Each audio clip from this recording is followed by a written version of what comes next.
Hello, everybody. I'm here today with Jennifer Williamson, founder and CEO of Williamson and Williamson Real Estate Development and Consulting, LLC. Welcome, Jennifer, to today's Thank you. spotlight meeting. Hi. I'm glad you could make it today. Let's just get right into the questions. Okay. So, Jennifer, tell me a little bit about your business. So we originally started the business at the very beginning of the pandemic, to basically do notary work. When the banks were closed, JAG offices were closed, we were living on military installation, and wives weren't able to get their documents notarized.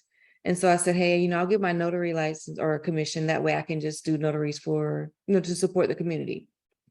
And so we started the business with real estate development because that's where we wanted the business to go to. But initially it started with the notary portion of it.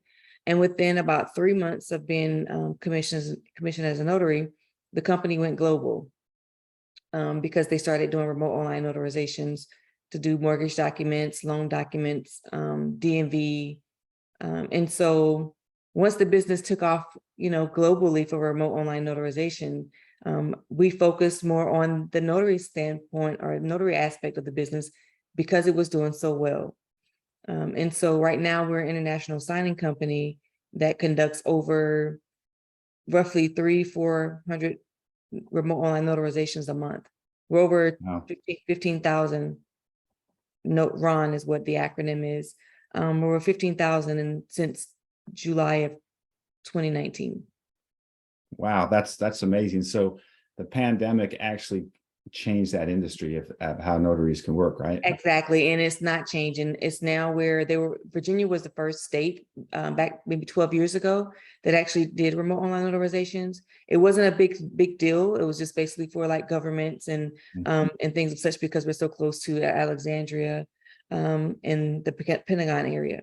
Now, with the way the pandemic is going, we have up to 45 states that are now RON approved. So about each month or so, another state will jump on the bandwagon for these remote online notarizations. So it's not going anywhere. It's amazing how the pandemic changed so many things and how we do business. And it's just, you wonder why there was such roadblocks before, right? It's like, right. And so now we're literally, we're 24/7 worldwide. We conduct notarizations in different countries every day.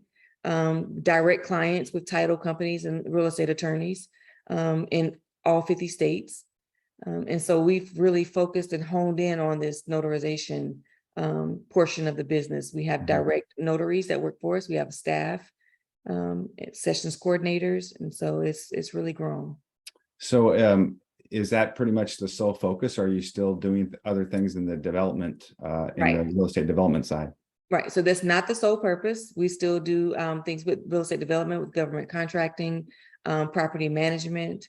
And so there's a big umbrella of things that we are, that Williamson & Williamson, we do asset management, where we provide crash pads for aviation employees, flight attendants, mechanics, pilots.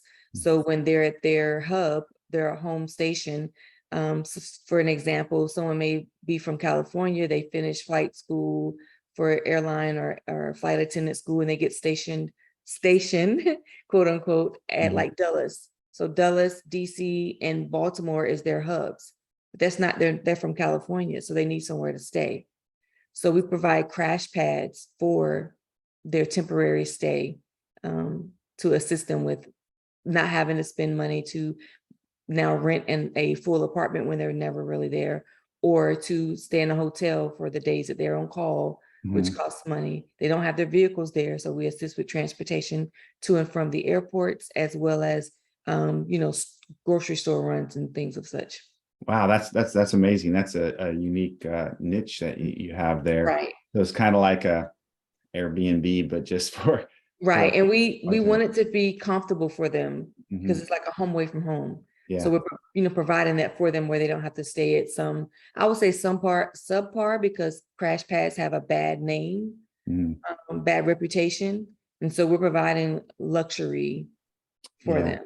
Excellent. And as an aviator yourself, a military helicopter pilot, you understand how important that rest is, right? When you have to. Correct. And the stress that you don't realize the stress that the pilot is really going through, or the flight attendants, because of the living conditions. Mhm. And so that's my goal. And I have a passion for that, being in aviation, Yeah. to try to take care of the airline aviation community. Yeah, that's awesome. And just this takes one thing away from their worries when Right. you do that. So, Mhm.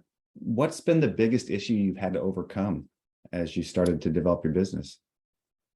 I think the biggest issue is the lack of knowledge of business.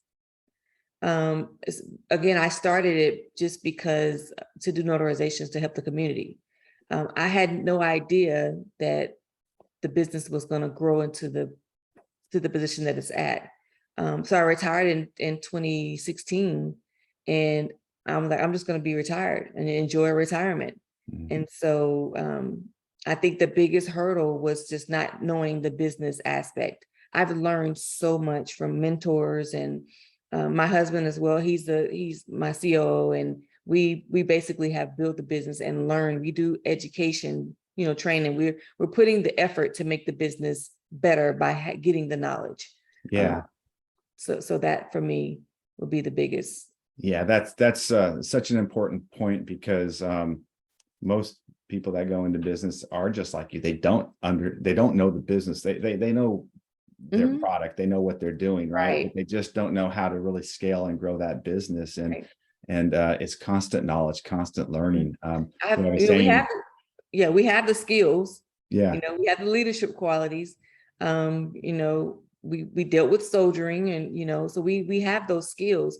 It's just we didn't have the business savviness, yeah, which now I was a TAC officer, mhm, in the Army. I think of myself now as a technical expert as yeah, in notarizations and property management, and with the construction and contracting. So yeah, yeah. And so we have a saying: the more you learn, the more you earn, because it's constant learning. And the the business aspect of it is almost completely separate from the it delivery is. aspect of what It you're is. doing, right? Mhm. And so being able to understand that and do that is great, and learn from that.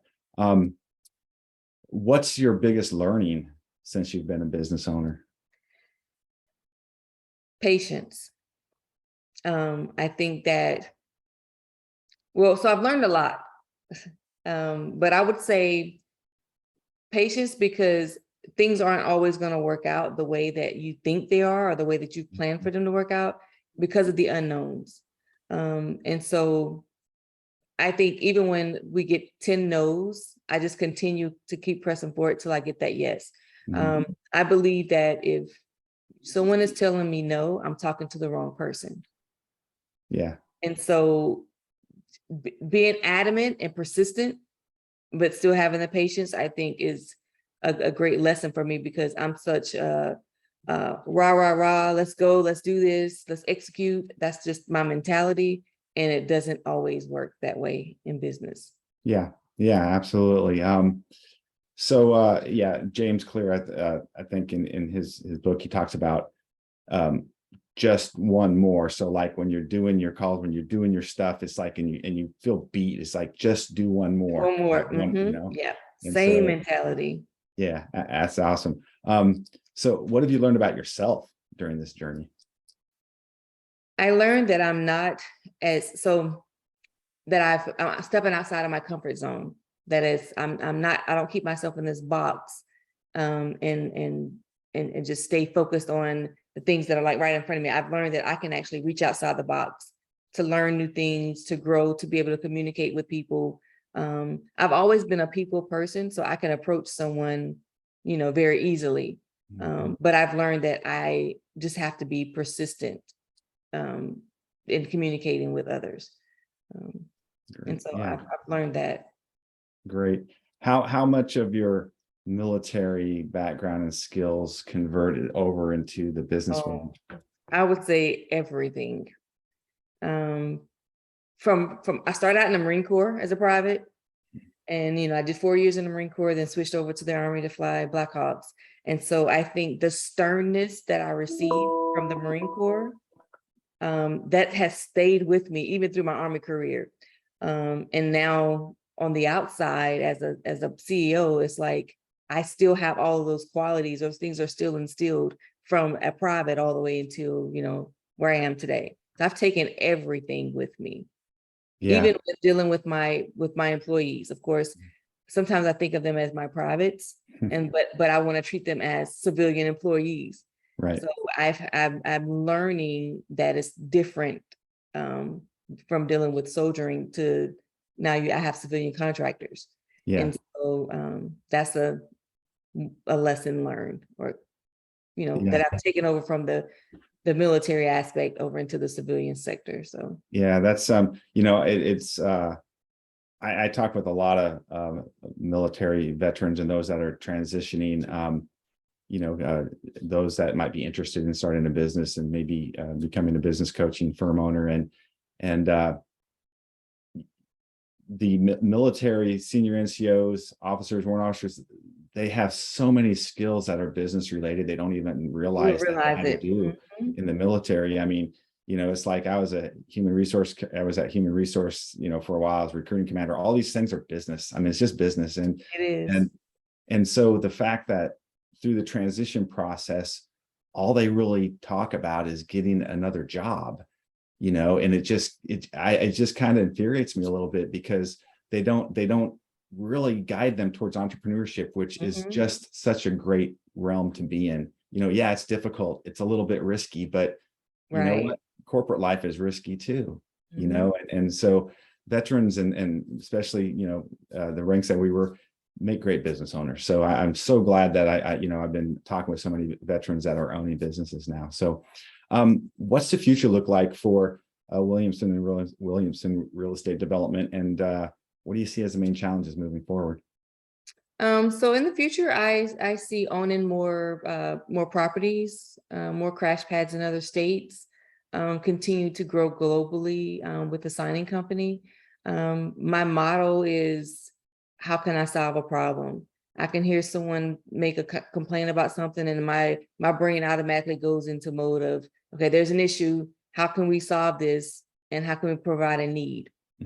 And so the next focus for us is to provide housing for homeless veterans, displaced women from abusive situations. We're working on a contract to be able to get government assistance to rent apartments, to do things to actually house our veterans, and then provide clothing and skills, teaching and training to get them into the workforce. Put them in an apartment where we take care of the rent for a year, 2 years till they get on their feet, but we provide the training for them as well, and coaching to get them back into the communities. Wow, that's amazing. That is our next focus. Big goals, real big goals, which is awesome. Great vision. So just two more questions. What advice would you give anyone thinking of going into business? It's going to be hard. So if you go in it thinking that everything's going to be handed to you, or that it's going to work out the way that you envision, it may not, but don't quit. Like, if you really want to be a business owner, you're going to have to work. People say, I'll quit my 9 to 5. You can quit your 9 to 5, but you're going to work 24/7 until you get the business where it can sustain without you having to be there, 24/7. It's hard work. There have been times that I'll say, okay, I want to dissolve this business so I can just be retired. But my heart is there and the passion is there to take care of people and to help people. So I can't just give up. And it's really hard. It's difficult, but if the passion is there and the goals are there, then it's not tough. You can continue to press forward, and I think every day it gets better because you're learning. You never stop learning. So the more you learn, the easier the position or the business will be, because you have the knowledge of how to do things better. I'm a big advocate of working smarter, not harder. I don't like duplicating things.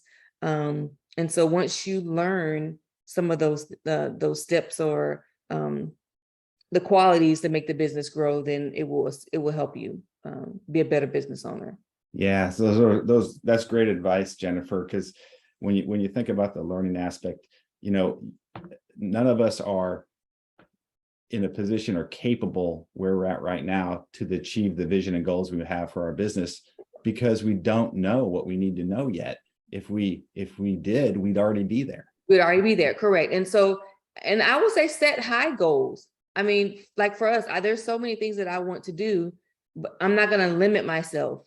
Mhm. So, you know, we've set some huge goals, and now it's like, who do we need to talk to start establishing some of these things with these goals? And then at the foundation, Mhm. everyone in the military that retires or has gotten out, you have a great foundation. You You really do. do. And you And have, if you're retired, you have some income coming in to reduce the correct. risk a little bit, right? Right. And so Right. that's the other great thing about it. Plus, you have the insurance and everything else that you don't have to Mhm. worry about. So that's just a great message to veterans out there that they're really in a better place than most to step into Correct. entrepreneurship. So Correct. that's some very wise words. I really appreciate that. Last question. Do you have any offers or any messages that you'd like to include in the newsletter?